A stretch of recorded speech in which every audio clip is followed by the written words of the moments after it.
and welcome back to Get to Know Faith. I'm so glad that you decided to stop by. Listen, if this is your first time checking us out, thank you so much for stopping by and giving us a try. Please consider subscribing and telling all your family and friends about us, or just sharing this with somebody who you think it could be an encouragement to. If you are a current subscriber, hey family, thank you so much for being a part of this family and for all of your love and support. I really do appreciate it. I thank you for the comments that are submitted. I really do appreciate it. If you have not done so already, please be sure to check out our website, www.gettoknowfaith.com, and also check out our apparels store. The link is on the website as well. You can get t-shirts, stickers, things like that of that nature, to represent your faith and what you believe in. All right. Like I said, I thank you so much for stopping by this week. It is just amazing to me that this is the last Friday of the month. I can't believe it. It's going by so fast. January is we're almost out of January. I mean, just that fast. Next week, I can't remember the exact date. Next Wednesday is the very last day of December, and it has gone by so fast. Nevertheless, I am, just yet thankful and grateful for God for allowing me to be here to see another day and to be able to come back on here to encourage you all a little bit more. So let's just jump right on into it. If you have read the title, then you know, or you may be wondering, what is she going to talk about? Because our topic is secretly young. And this topic came to me after I watched a show for the first time this week. The name of the show, I don't know if you've watched it before. It might be something that you want to tune into if you're a parent, or if you are just an adult that's trying to help young kids in this society, in this day and age.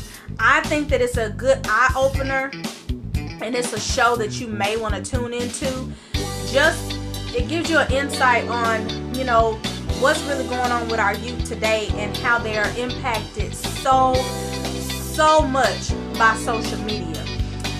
But yeah, so the topic for today is secretly young. But the name of the show that I just started watching is called Undercover High. And the title may make you think that it's about drugs, but it is not.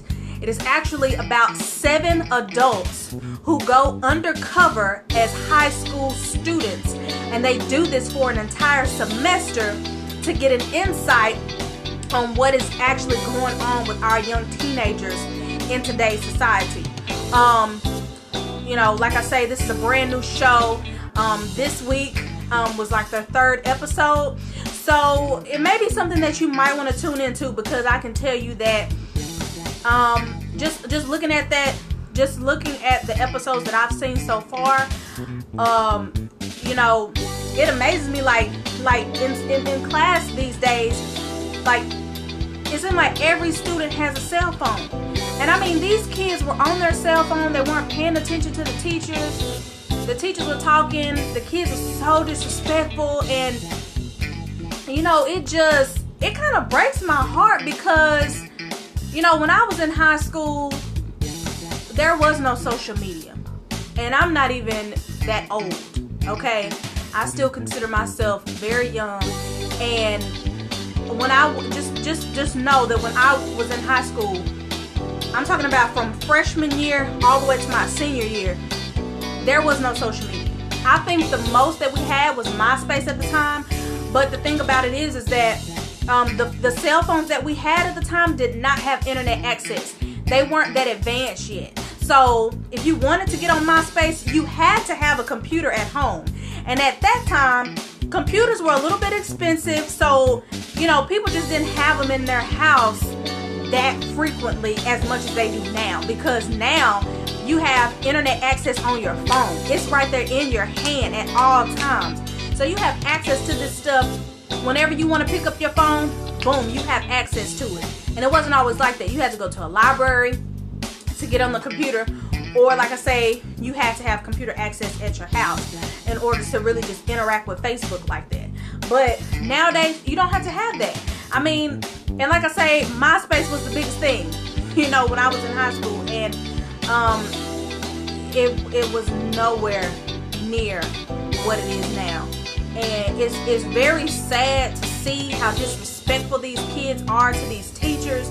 I mean, these teachers they've already gone to school. They've already did the work that it takes to have a career, to have a successful job, and these kids are just blatantly being disrespectful, and they have no care in the world, you know, for how disrespectful they are to these adults.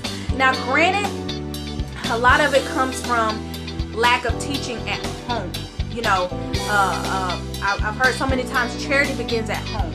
You know, the chastisement and the respect and the discipline and all of that begins at home. I mean, you don't really start going to school until you're about 5. I mean, now I think 4 years old you can start pre-K, but like 5 years old is when you.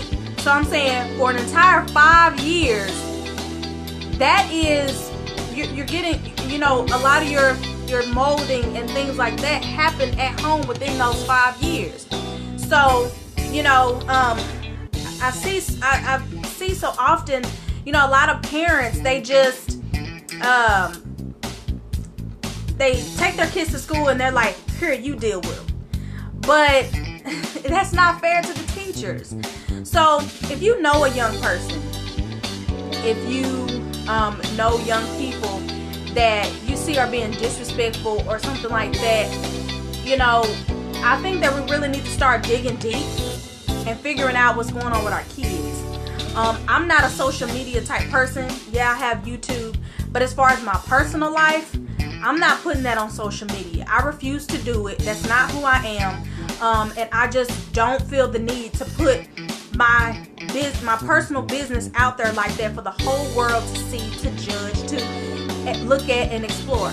I don't see the point in that. I did have Facebook about 7 years ago. So that's how long I've been on Facebook, about 7 years. And at that time, I had it for about 3 years at the time. About 2 years. I had Facebook for like 2 years before I stopped. And I just got off of it because it was a distraction for me. And I felt convicted because I really wasn't getting anything out of it but just scrolling down looking at people's pages. And I know that Facebook has probably changed tremendously within 7 years, but I haven't, you know, I deactivated my page 7 years ago.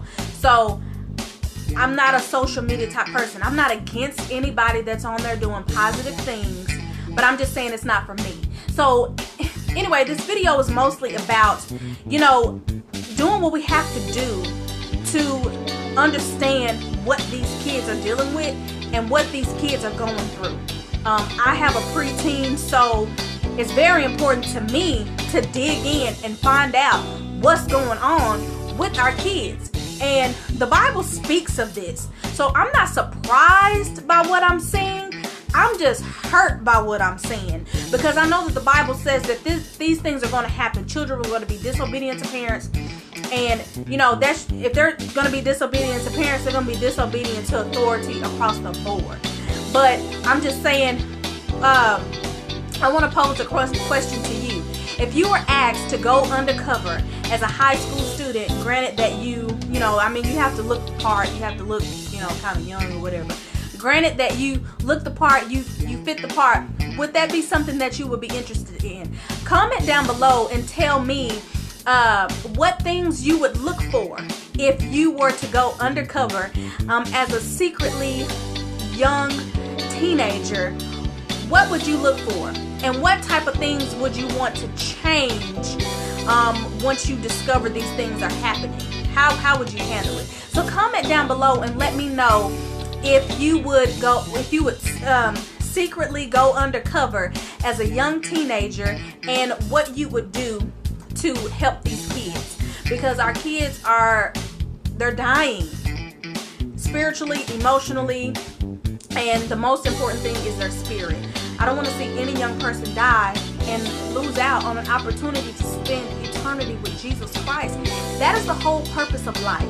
And so that you can live life to the best of your ability for Christ, so that you can bring other young people into the fold, so that they can learn to appreciate, love, honor, and adore Christ just as much as you do. We are losing our children, and we have to do something. Even myself, I'm not doing enough. So I'm putting the responsibility on me. I'm not doing enough. And I know that I have to dig deep and do enough because I have a child growing up in this mix, unfortunately, in the way that it is. But I just want to read this scripture to you. And it comes out of Proverbs 22 verses 6, and I'm sure that it's very familiar. And it says, "Train up a child in the way he should go, and when he is old, he will not depart from it." That does not mean that your child will not get in trouble or misbehave at some point, but it just means that what you've learned, you can't unlearn it. So once you instill something in them, they can't turn around and say, "Oh, I wasn't taught that." Or they can say that, but they will be lying. So what I'm saying is, once you learn something, you can't unlearn it. So if we are teaching our children at home how to act in society, even if they try to act up, that what you have taught them will yet still be within them. So I just want to encourage us all to let's dig a little deep and figure out what's going on with our young people and see what we could do to help. I would be interested to see your comments and to see what you would do, how you would react if you were asked to go undercover as a teenager in high school again. I'm telling you, y'all, I don't know that I would be able to do it because these kids are at another level. But we're going to keep praying for them, and we're going to do our part to encourage and uplift them as much as we can. All right, y'all, so that's all I have for y'all this Faithful Friday. I hope that you have enjoyed it. I hope that it is something that you will consider and that you would go out and encourage somebody else. All right, and until next time, remember always that I love you, but God loves you more. And here at Get to Know Faith, we are getting to know Jesus and walking by faith. All right, y'all, see you later. Bye.